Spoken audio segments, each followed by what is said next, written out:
பாசமுள்ள இந்த தெய்வத்தை பார்க்கலன்னா இந்த பக்தனுக்கு பைத்தியமே பிடிச்ச மாதிரி இருக்கு. ஆபத்தான சந்திப்பு இல்ல, சந்திக்கலன்னா தான் ஆபத்து. கண்ணி, ஒண்ணு பிரிஞ்சு இருக்கிற கஷ்டம் என்னால தாங்க முடியாது. இந்த சோதனை போதும் கண்ணி. பொருள், பிரிவு, துன்பம், சோதனை, இதுக்கெல்லாம் ஒரு எல்லை உண்டு. நாம இப்ப அந்த எல்லைக்கே வந்துட்டோம். இந்த நேரத்துலதான் உறுதியா இருக்கணும். உறுதியா இருக்கிற கண்ணி. ஆனா ஒண்ணு பிரிஞ்சு கொஞ்ச நேரம் கூட என்னால இருக்க முடியாது. கண்ணி, மங்கள மேலச்சத்தம் கேக்குது. ஆமா, யாரோ வணங்க போல நம்மள பாத்துட்டு நீங்க போயிடுங்க. ஆமா, மறுபடியும் எங்க சந்திக்கிறது? தள்ளி போனீங்க, போறீங்க.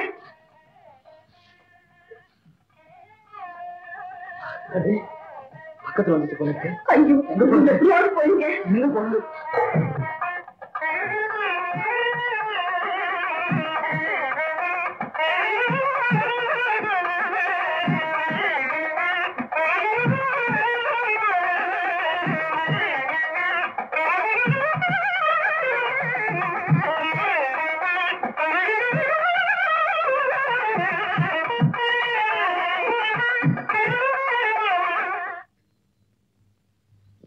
பாத்தியா, கண்ணி இங்கதான் இருக்கிறான்.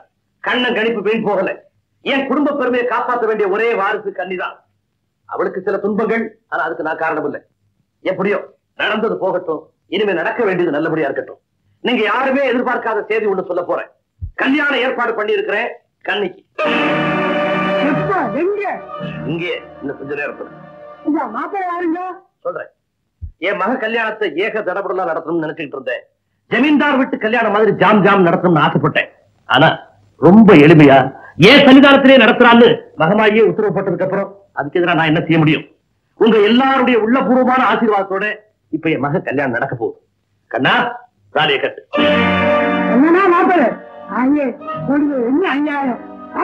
இல்லையா, யாரும் போகாதீங்க. எல்லாரும் தயவு செஞ்சு இருந்து என் கல்யாணத்தை நடத்தி வச்சு வாழ்த்திட்டு போங்க. அண்ணா, காலத்தை கட்டாம தாலியை கட்டு. ஐயா, கட்டேனுங்க.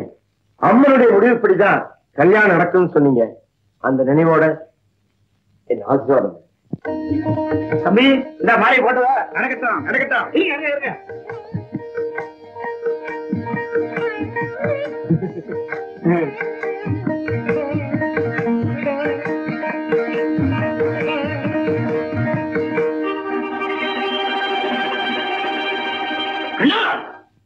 ஆத்திரப்படாதீங்க.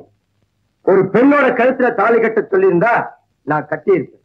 ஆனா ஒரு தெய்வத்தோட கழுத்துல தாலி கட்ட சொன்னா அது நடக்கக்கூடிய காரியமா? என்னடா உளர்ற? நான் ஒண்ணும் உளரல.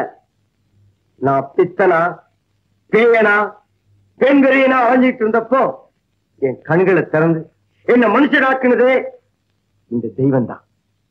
பெண்களையே வேட்டையாடிட்டு இருந்த எனக்கு பெண்கள்னா பராசக்தியின் வடிவம்னு உணர்த்தினதே உங்க மகதான். என்னடா இவன் புதுசா கதை சொல்றானேன்னு பாக்குறீங்களா?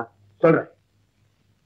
உன்னை கல்யாணம் பண்ணிக்காம விடமாட்டேன்னு அன்னைக்கு நான் உரத்த உரல்ல சொன்னப்போ உன்னால கெடுக்கப்பட்ட பெண்களோட கதி என்னன்னு இந்த உத்தமை கேட்டா, கீர்த்தி பெற்ற விபச்சாரிகளா மாறிட வேண்டியதானே அப்படின்னு நான் சொன்னேன்.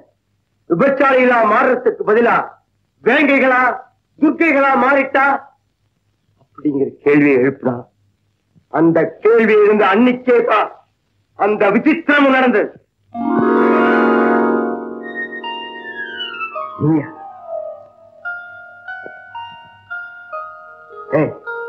இங்க வந்த உன் முற்றுகை போராட்டத்துக்கு ஒரு முடிவே கிடையாதா?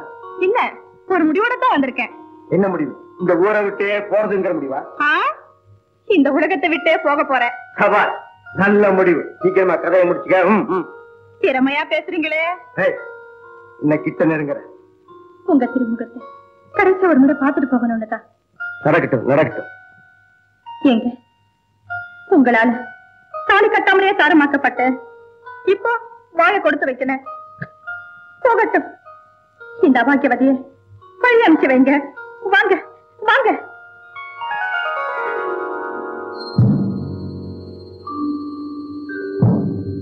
எரியிற இந்த தீப்பந்தத்தை பாருங்க. இன்னும் கொஞ்ச நேரத்துல இந்த தீல எரிஞ்சு நான் அழிய போறேன். நல்ல முடிவு. ஆனா பாவம், எனக்கும் கண்ணிக்கு நடக்க போற கல்யாணத்தை பார்க்காம நீ சாக போறியேங்கிறத நினைக்கும் போது மனசு கொஞ்சம் வருத்தமாத்தான். என்ன சொன்னீங்க? என் கல்யாணத்தை பார்க்காம போறியேன்னு சொன்ன.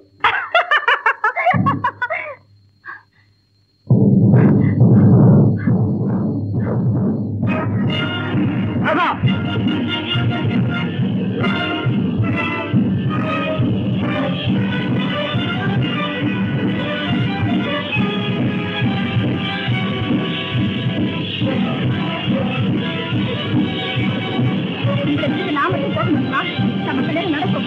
இங்க இல்ல, அங்கே. விட மாட்டேன், விட மாட்டேன், விடவே மாட்டேன்.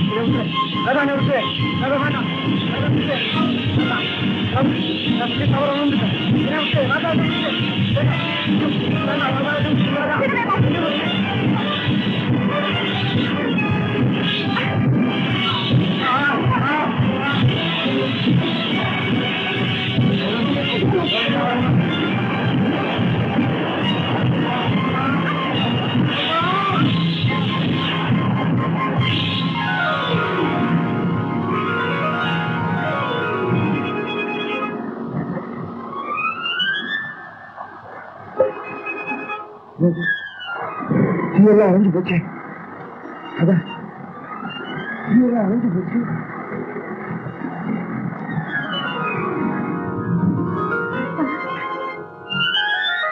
கன்னியம்மா, அம்மா, கன்னியம்மா.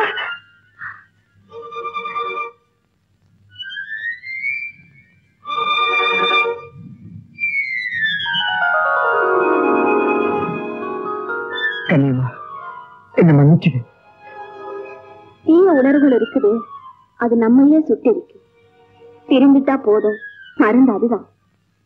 மனித குலத்துக்கு வழிகாட்டத்தான் மாதாவா மனைவியா கோடி உருவெடுத்து நிக்கிற அந்த மகாசக்தி கடவுள்களையே குழந்தைகளாக்கி கற்பனை சக்தியை நிரூபிச்சு காட்டினாலே அனசூயா. பெண்தானே, நீங்க திருந்துங்க, ராதாவுக்கு வாழ்வு கொடுங்க. உடலை தொட்ட நெருப்பு உயிரை தொடாம இருந்ததுக்கு காரணம் இந்த உத்தமையோட சக்தி தான். இவளை கட்டி ஆனந்தமா இருங்க. நான் வரேன்.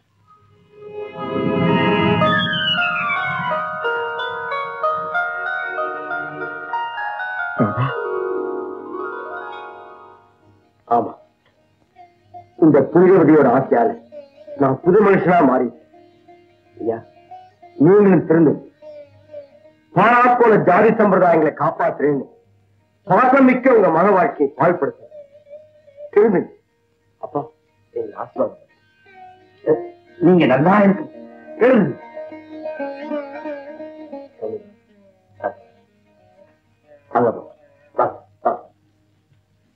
புத்தி சொல்லிட்டு போறீங்களா?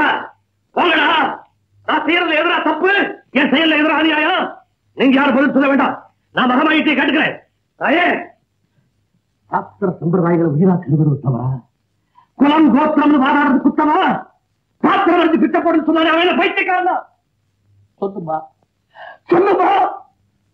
எல்லாம் ஒண்ணுன்னா மண்ணை பிரிக்கிற பூகோளம் எதுக்காக? வேறவே இல்லைன்னா ஏற்றத்தாழ்வு உண்டாக்குற அந்த பிரிவினை எதுக்காக? தேசத்துக்கு தேச எல்லை கோடுகள் எதுக்காக? தெருவு கட்டுப்பாடு எதுக்காக? சொல்லுமா. கண்ட உடனே காதலிக்கிறது, தொட்ட உடனே தொடர்றது, இதெல்லாம் காட்டுமாறி தருமா இல்லையா? என்ன ஆத்திரக்காரன் சொல்ற இவங்களுக்கு நீ பதில் சொல்லுத்தாயே. சரியா, தீபத்தை ஏத்துங்க. எனக்கு பதில் கிடைக்கிற தீபத்தை ஏத்துங்க.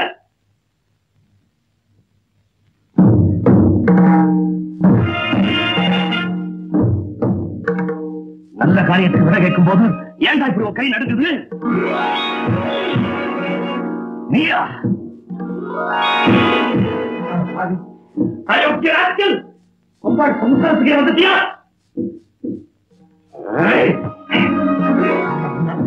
எல்லாம்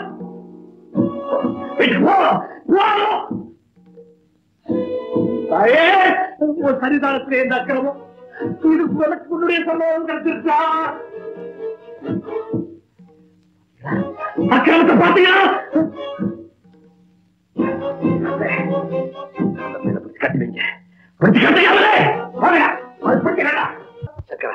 தயவு செய்து மாற்றி சொல்லாத. என்னை பத்தி நன்னா தெரிஞ்சு வச்சிருக்கிற நீ என்கிட்ட இதை பத்தி பேசுறதே தப்பு. எனக்கு இருக்கிறது ஒரே பொண்ணு.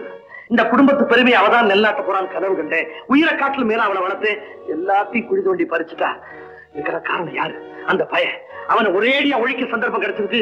அது நீ மனசு சத்த முடியும் சங்கரா. அதுக்காக நான் பொய் சாட்சி சொல்லணும் இல்லையா? ஆமா, அந்த பையன் ஜெயிலுக்கு போய்த்தானா என்ன சரியா போகும்.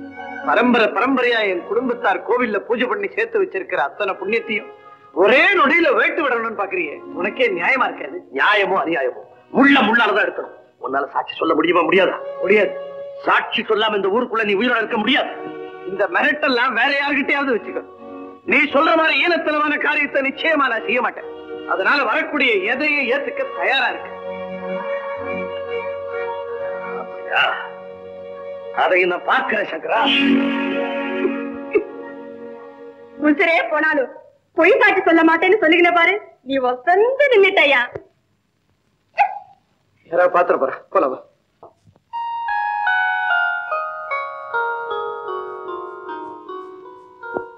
ஏது அந்த புடவை? பதில் சொல்லு. ஏன் உண்மை ஆயிட்ட? அவன் கொடுத்தானா?